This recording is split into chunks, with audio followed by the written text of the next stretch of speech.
Meghan, Harry and that thorny topic of security has reared its head once again. But is all what it seems with these latest security scares?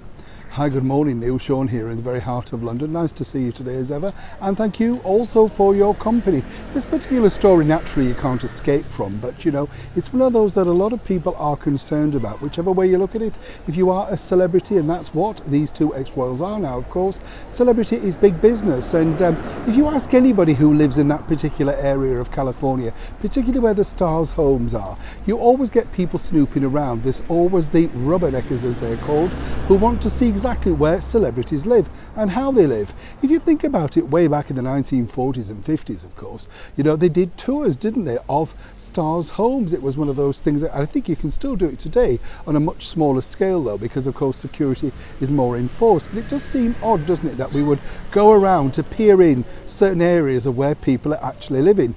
This apparently has been the problem for the former royals Harry and Meghan, who are now looking at their third attempt at sort of, shall we say, security scare.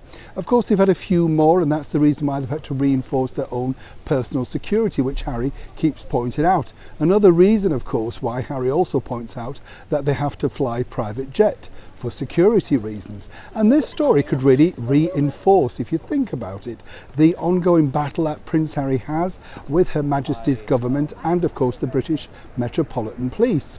But really, is this the story? Now, a lot of people are speculating, and as ever, we have to say allegedly, that these particular stories do randomly crop up, particularly in one periodical over here in the United Kingdom, a red-top tabloid. So, of course, consequently, one would ask the question, is this particular journalist being favourable towards these people, or indeed do they have the inner sight into that PR and marketing team that are currently representing the former two royals? But what is interesting is this. A very good source tells me that, well, of course, there is grave concern for anybody who has any security issues. In the case of Harry and Meghan, it could be a case of the fact that they really do want to wave bye-bye. And by that I mean moving on, as Barack Obama famously said. You know, they are looking, if you like, at a brand new life, possibly not in Africa, as everybody thought that they were going to do, where Harry found his soulmate, and that's exactly apparently where everything kicked off for them, not just in the love stakes, but basically their shared interests. According to a very good source, Harry and Meghan are very keen to plant their entire operation in the Big Apple, New York.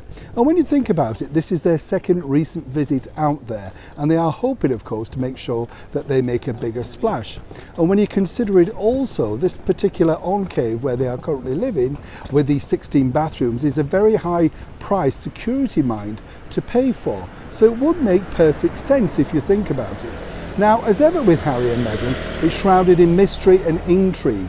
But according to that good source, Meghan in particular thinks that this could be a very good starting ground, a resetting of their brand, their business and their lives. So could California soon be waving bye-bye to the security-conscious ex-royals Harry and Meghan?